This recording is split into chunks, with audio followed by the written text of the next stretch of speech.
Hi guys, welcome to another Kamikaze Creation Garage. Going to start working on the little 1G again today on the intake side. After a lot of deliberation, I've decided to go standard. Well, mostly standard, using the standard intake manifold. Very hard getting things done at the moment, and I don't aluminium weld myself.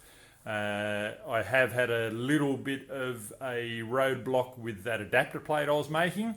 Doesn't quite line up to the holes as I was led to believe, but I've only tried one set of gaskets, and I'm sure that there's been modified 1Gs on the way. I'm not sure whether their manifolds have been the same right through the generation of the 1JZ, the 1JZ motor.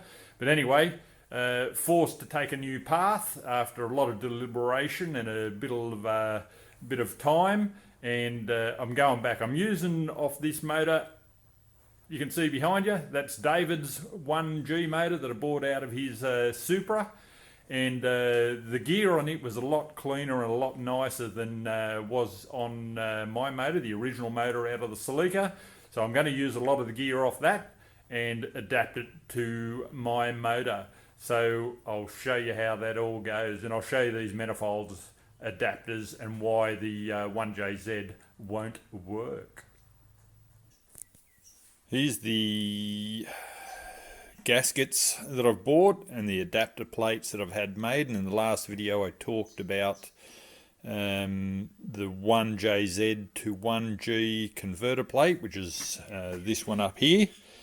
And I was waiting on the 1JZ gaskets coming, which are these guys up here, just to be able to prove whether those bolt locations were the same before I spent $1,000 on buying a manifold.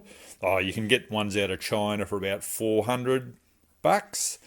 But yeah, just didn't want to spend that until I checked those bolt locations. Now, it does seem that there is a variance. Now, I don't know whether there's a change in the 1JZ adapter or the 1JZ manifold over time from the generations of that engine.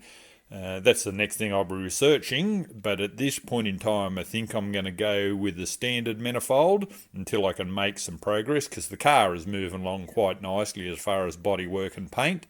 So I think I'm going to go to the standard manifold with my packer plate. So this is the 1G gasket, which lines up beautifully with all of the bolt holes. So I'm going to be using that adapter plate, the 1G gaskets, and the original manifold off the second motor that I bought, because I cut up my other manifold. If you have a look, the 1JZ, the bolts are out of alignment. The ports are pretty much what I expected. We have a look how it lines up here. The ports are quite good, and that's what I was after.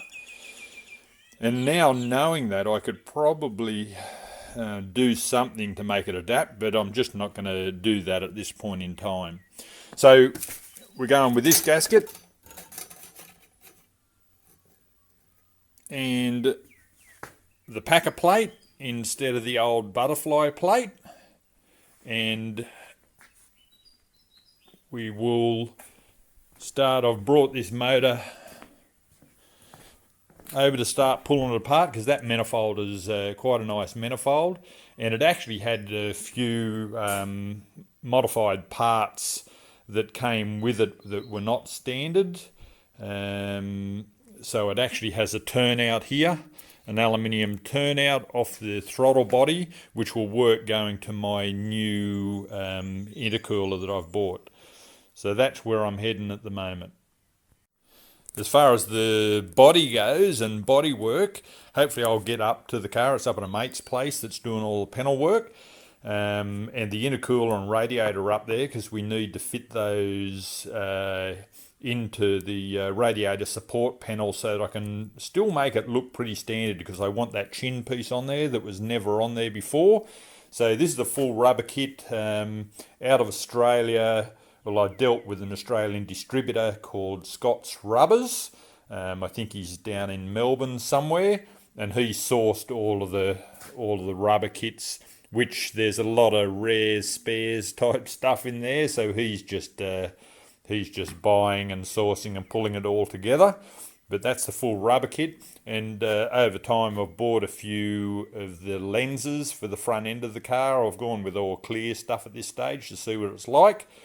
So I hopefully will get up to the car this week if I can get out and have a look at doing some bracketing to fit the intercooler up into the radiator support panel. I've got the other manifold off now, which is awesome. And I had one new gasket, the actual face gasket for the head, and I'm going to have to use one of the old gaskets, which still looks pretty good, off the original motor, because it had been pulled apart the most recently, and the gasket is much better. So that's looking good. I've actually found the throttle body off Dave's engine, which is much cleaner and nicer than mine, and this is this modified angle that I was telling you about, because he wasn't running the standard 1G intake piping, the classic 1G looks like. This is quite a good throttle body, looks really good, and the good thing about using the standard thing is it is pretty easy to put it back together. I don't have to think too much about things. This is the cold idle adapter, which water runs through, and we've got the throttle position sensor here, which is good to go. So that's what I'm looking at. And over on the side of the engine, I've fitted up the new gasket. This is a new gasket behind here. I've got my adapter plate that I got made, and the best of the old gaskets sitting here, which was basically, it looked nearly new when I cleaned it all up. And then I'm ready to slip that manifold on. It's been a long time since I've seen the engine with an intake on it. Really happy with that adapter plate in there to get rid of the butterfly system. You know, I am doing a few mods on this, but at this stage, going with that standard intake is going to make it a lot easier and a lot quicker. And I can also get to that quite easily once it's in the car if I want to modify that cold side of the engine. So this intake is a lot cleaner than my old intake. So I'm going to clean up a few of the other parts, like the throttle body, clean up all of the gasket faces, maybe make a few gaskets. I've still got some gasket paper over there, and get that all set up and get some of this piping set up.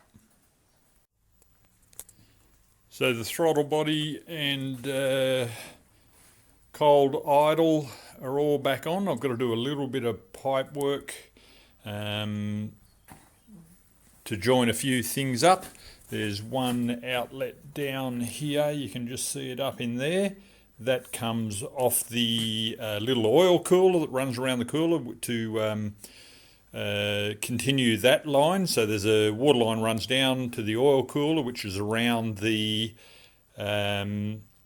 oil filter, and then it runs back up into there and then out of there, and it will come out this side onto that outlet, down to this pipe, and then back around to that piping system that I've been working on, running back up into the thermostat area. So that's a couple of things I've got to do. I've still got to put the fuel rail back on and some injectors in to seal up those holes, but generally starting to get that cold side back on, and it's looking pretty good. I'm pretty damn impressed with the way the old 1G is working. It was running beautifully, well, not beautifully, but it was running quite well when I pulled it apart. So all the internals of the engine are quite good. The timing, pistons, all of that stuff was rebuilt, as I've said in much earlier videos. So it's really just setting up again for this intake, and then the single turbo set up on this side.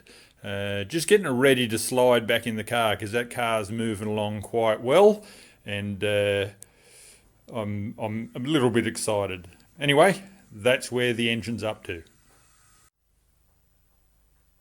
Well guys, there's the little 1G, looking good with that back to the standard after a lot of toing and froing, and especially in the environment we're working in the moment.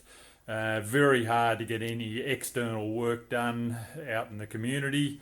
You know, it's just a bit of a scary situation, so getting the standard gear back on there, and not completely standard, but definitely the standard intake and throttle body. And then I'll hook that up to the new intercooler eventually. I've got to work on the hot side a little bit, but starting to look good. Good to have something to work on in this shutdown situation. Good to be back in Kamikaze Garage, working in the shed and working on this engine. You guys out there in the world, take care, locally and globally. You know, I'm sure there's people watching this all over the world. Thinking of you all.